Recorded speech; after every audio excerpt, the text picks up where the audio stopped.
one is what's going on the funding side, the public market side, and the private. I'll just kind of give you what I saw.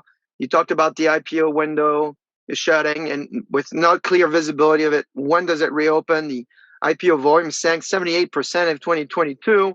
If you take the index of companies you looked at, they pulled back 51% versus 19% for the S&P 500.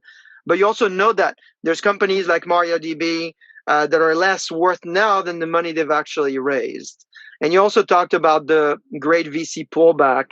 So what's going on here? Is there reason to worry, or in fact, it's just a reason to kind of test the market and our product market fit and come out of this, in fact, stronger? Yeah, look, all of the above. We're coming from at least 2 to 3 years of explosive funding activity in data infrastructure. So the Snowflake IPO is very much the watershed moment when a lot of people, both founders and very much VCs, realized that, oh, well, actually, this whole thing is becoming very real. And that was, the explosion of the ecosystem around the data warehouse, which, as we know, became the modern data stack. So all of this got very exciting, and a bunch of companies were started and then funded again, and then funded again and again.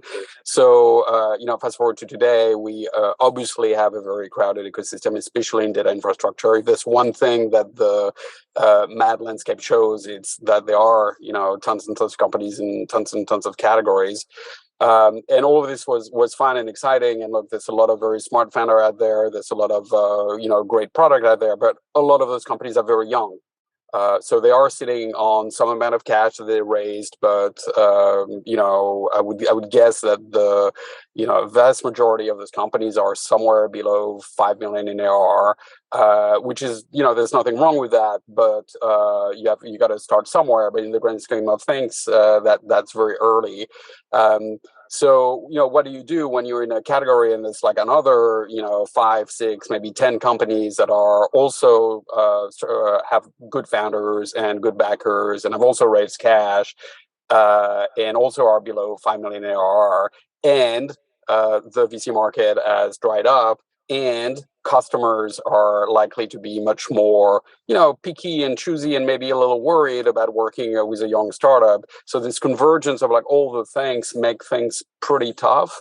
And again, look, I'm speaking as somebody who's like deeply passionate about this ecosystem and who has many, many friends, in addition to the companies I've invested in. So I certainly have a dog in this fight.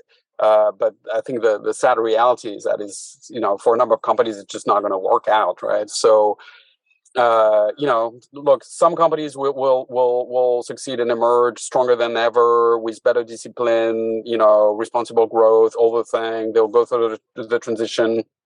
They will be able to raise more money, and they will emerge as like the category leader.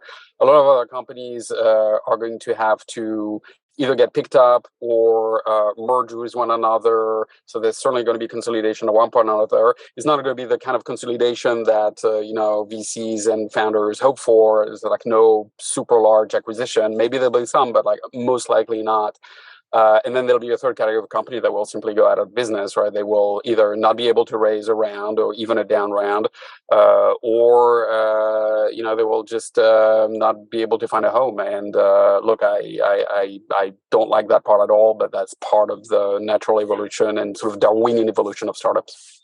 There's also, I think, another good momentum that you're talking about is, despite the fact that there's the great VC pullback where, I think you said startup raised $238 billion in 2022, which is a drop of 31% compared to the year before. There are startups that were on a later stage that actually had raised before this, right? You think about Dataiku raising $200 million at a 3.7 valuation, Elation, $123 million at a 1.7, DBT Labs, Starburst, Dremio. So there was enough raising before this, and the market is indicating to us that the category is growing anyway, right? You point to McKinsey and Company showing research, 63% of companies saying they'll increase their investment in AI. And we know certainly from a research done in VentureBeat that 70% of data leaders say they're going to increase their data management investment. So it's not all gloomy.